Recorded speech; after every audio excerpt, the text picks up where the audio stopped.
Greg Miller thought he knew every corner of his home, until a foul stench from his garage led him to a nightmare buried beneath the floorboards.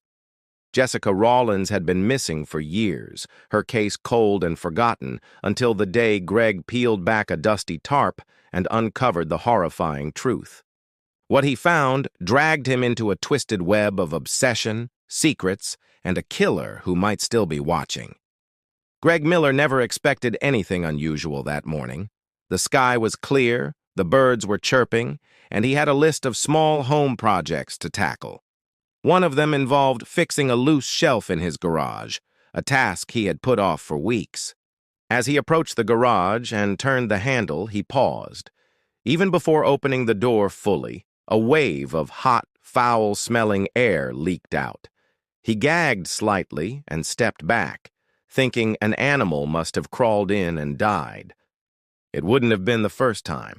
Garages were known to attract strays, especially in older homes like his. But this odor was more than just bad. It was thick, offensive, and oddly sweet in the worst way. Trying to dismiss his discomfort, Greg pushed the door open and stepped inside. The air was stale and humid, despite the mild weather outside. He winced and pulled his shirt up to cover his nose. The source of the smell wasn't immediately obvious, but something was definitely wrong.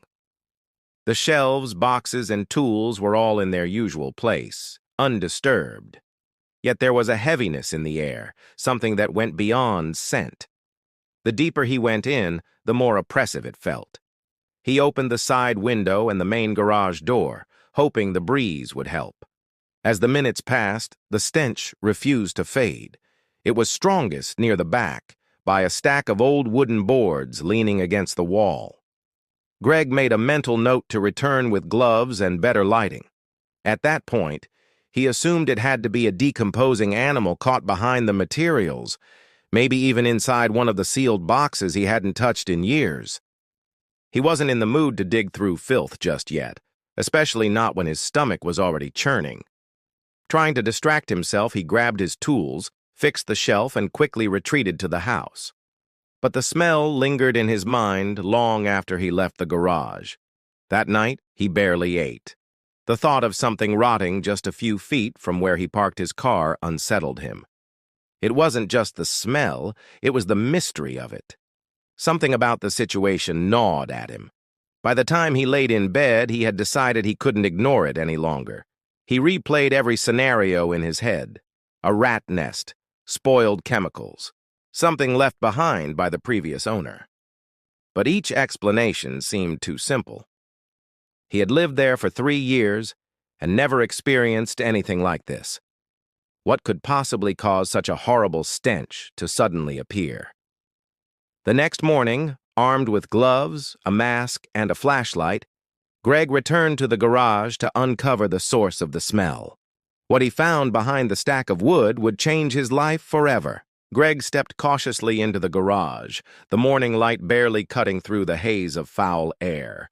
The stench had only grown stronger overnight, saturating the space like a toxic cloud. He pulled his mask tighter and flicked on his flashlight, the beam slicing through the dimness as he made his way toward the back corner where the smell seemed most concentrated. With gloved hands, he began moving the wooden boards one by one, stacking them neatly to the side.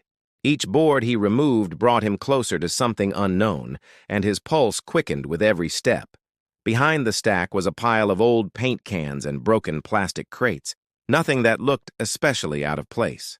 But tucked in the very back, nearly flush against the wall, was a large, lumpy tarp. The edges were frayed and coated in dust, but something about the way it was wrapped tightly, almost deliberately, made Greg pause. The shape beneath it didn't look like discarded tools or forgotten furniture. It was too compact, too carefully concealed. The air around it seemed thicker, as if the object itself was radiating the awful smell. Greg crouched and slowly peeled back a corner of the tarp. Beneath it was a duffel bag, black, large, and stained with something dark along the zipper. It looked heavy, like it was filled with dense material, and the smell became almost unbearable. He froze, his instincts screaming at him to stop. There was no way this was normal. This wasn't the kind of trash someone forgot about. Something terrible was inside that bag. He backed out of the garage, leaving everything untouched. His hands trembled as he fumbled for his phone and called 911. The dispatcher asked calm, rehearsed questions, but Greg's voice cracked as he explained what he'd found. Within the hour, police arrived and cordoned off the garage. Officers in full protective gear moved in, and the investigation began. When they finally unzipped the duffel bag, the sickening discovery confirmed everyone's worst fear. Inside were human remains, partially decomposed and unidentifiable. Even the officers who had seen the worst were visibly shaken. The garage, Greg's garage, had been a tomb, hiding death in plain sight. Neighbors gathered outside as news spread, their quiet streets suddenly buzzing with patrol cars and crime scene tape. Detectives questioned Greg for hours, trying to understand how the body could have ended up in his garage. He was cooperative, but clearly rattled. He explained everything: how he had lived in the house for years, how he had been away briefly on work trips, how the garage was mostly used for storage and rarely inspected in full. Nothing in his past or present suggested involvement. Still, suspicion lingered. After all, the body had been found on his property. Someone had put it there, and investigators needed to find out who and why. As the sun set behind flashing lights, Greg sat in stunned silence. What had started as a routine home project had spiraled into a full-blown nightmare, and the question remained: who was the victim, and who had left them there to rot? The discovery of the body sent shockwaves through the quiet neighborhood. For days, crime scene tape sealed off Greg's garage while forensic teams combed through every inch of the property. Police worked tirelessly to identify the victim, but decomposition had made things difficult. The remains were sent to the coroner, and investigators focused on piecing together what little evidence they could from the scene. Meanwhile, Greg was forced to stay elsewhere. The house where he had once felt safe now felt violated, its every corner shadowed by death. Investigators dug into Greg's background, looking for any hint of motive or connection. But his life was clean. He had no criminal record, no history of violence, and no links to any known missing persons. Interviews with his co-workers confirmed he had been out of town for several weeks just a month earlier, exactly when the body was believed to have been placed. That detail was crucial. If Greg hadn't been home, someone else had used the opportunity to access his garage. But how? That's when police found a potential lead buried in property records. Before Greg bought the home, it had been a rental. The most recent tenant before Greg was a man named Travis Cole. Travis had lived there for just under a year and had been evicted for non-payment. According to the landlord, Travis had left suddenly, without taking most of his belongings. He had no forwarding address, and his phone had long been disconnected. No one had seen him since. A deeper dive into Travis's past revealed troubling signs. He had a criminal history that included minor theft, assault, and multiple restraining orders filed by women who described him as obsessive and controlling. One name in particular caught the investigators' attention: Jessica Rawlins. She had filed a report against Travis nearly 6 years earlier after he harassed her at her workplace. The charges didn't stick, but the incident was documented. Then came a connection investigators couldn't ignore. Jessica Rawlins had been reported missing 4 years ago, shortly before Greg bought the house. Her case had gone cold. There was no trace of her after she left work one evening, and her car was found abandoned at a strip mall miles away. Her disappearance had puzzled detectives for years. Now, they had a reason to reopen the file. While waiting for DNA confirmation on the body, forensic analysts focused on trace evidence found inside the duffel bag: fibers, dirt, hair, even insects, all offering clues about where the body had been before it was hidden. What stood out most, however, was the presence of packing tape identical to a roll found inside a forgotten tool chest in the garage. It had no fingerprints, but its brand and pattern matched perfectly. The chest had been shoved behind other boxes, likely untouched since Greg moved in. Slowly, a theory formed. Travis Cole had returned to the house he once lived in, possibly during Greg's absence, and used it to hide a body he had kept elsewhere. But why now? What made him come back? And if this was Jessica Rawlins, what had he done to her in the years since she disappeared? The answers, investigators hoped, were still buried somewhere on the property. As the investigation deepened, police began to focus on areas of the property that hadn't been fully examined during Greg's ownership. The garage was the center of attention, but the home itself, built nearly 5 decades earlier, had a number of oddities that hadn't raised concern until now. One such feature was a narrow crawl space accessible through a small hatch near the back wall of the garage. Greg had always assumed it was part of the home's old drainage or insulation system, and he had never bothered to open it. But detectives weren't taking any chances. A forensic team suited up and entered the tight crawl space, moving slowly under the foundation. After several feet of dirt and debris, they discovered a hidden chamber, an improvised storage space cut into the earth.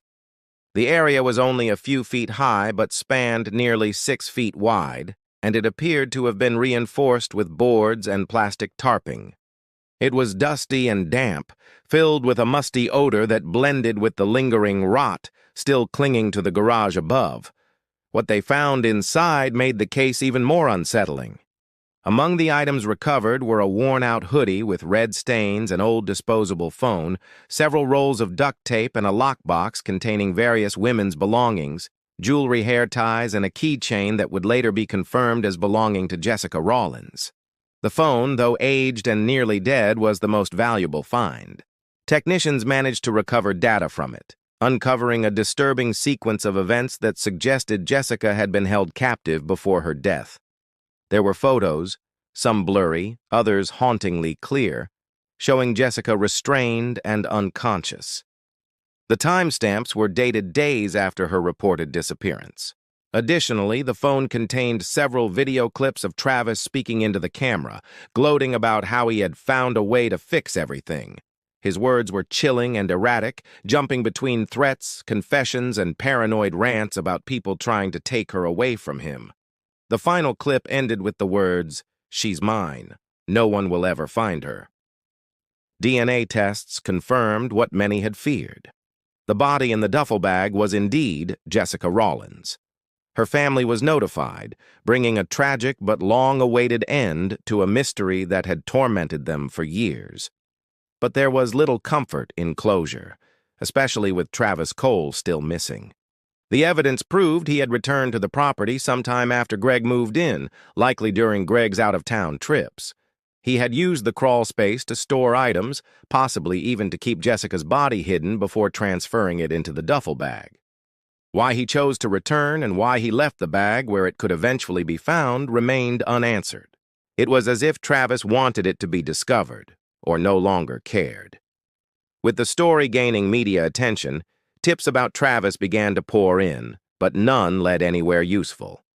He had disappeared just as suddenly as he had returned, leaving behind a trail of horror and unanswered questions. 2 months after the gruesome discovery in Greg's garage, the case remained open and unresolved. Jessica Rawlins had finally been identified and laid to rest, but the man responsible for her death was still nowhere to be found. Police followed every lead, from out-of-state sightings to tips from former acquaintances of Travis Cole. Surveillance footage from bus stations, rest stops, and convenience stores were reviewed constantly, but none offered definitive proof of his whereabouts. Travis had either gone completely off the grid or adopted a new identity, erasing every trace of the man he once was. The search took a turn when a landlord in a town 70 miles away reported an unusual situation. A tenant had vanished overnight, leaving behind a trashed rental property and several items that raised suspicion. One of them was a burner phone taped to the underside of a kitchen drawer. Curious, the landlord contacted local authorities, who soon discovered the name Travis Cole flagged in a missing persons bulletin tied to a homicide investigation. The phone was sent to investigators on Greg's case, and what they found on it sent a chill down their spines. The phone contained a series of cryptic texts, most of them unsent, written like journal entries. Some referred to the girl, while others mentioned the house and the garage. One particularly disturbing message read, "They found her, just like I planned. But they'll never find me." That line shifted the direction of the investigation. What if Travis had intentionally left Jessica's body to be discovered? What if the horrible smell wasn't an accident, but a final act meant to shake the world he believed had turned against him? Further digging uncovered a video saved on the phone, a grainy clip of Travis recording himself while crouched inside what appeared to be the same hidden crawl space beneath Greg's garage. In the video, Travis spoke calmly, almost proudly, about how the house still belonged to him in ways no one would understand. He claimed that he had been watching from a distance and that everything he did was a message.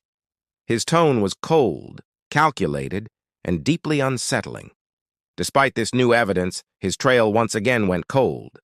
Police issued fresh warrants, widened the search, and distributed age-progressed images of Travis to news outlets and law enforcement agencies across the country. Still, there was no sign of him. Some believed he had taken his own life, but no body was ever found. Others feared he was preparing for something worse. Greg never returned to the house. The trauma of discovering Jessica's body and learning the dark history of the home became too much. He sold the property quietly, and the new owners had the garage torn down entirely. The foundation was ripped up, the crawl space filled with concrete, and every inch of the structure rebuilt. Still, the story remained. What began as a foul smell in a suburban garage became a national true crime sensation. Jessica Rawlins' name was finally given the justice it deserved, even if her killer remained a ghost in the shadows.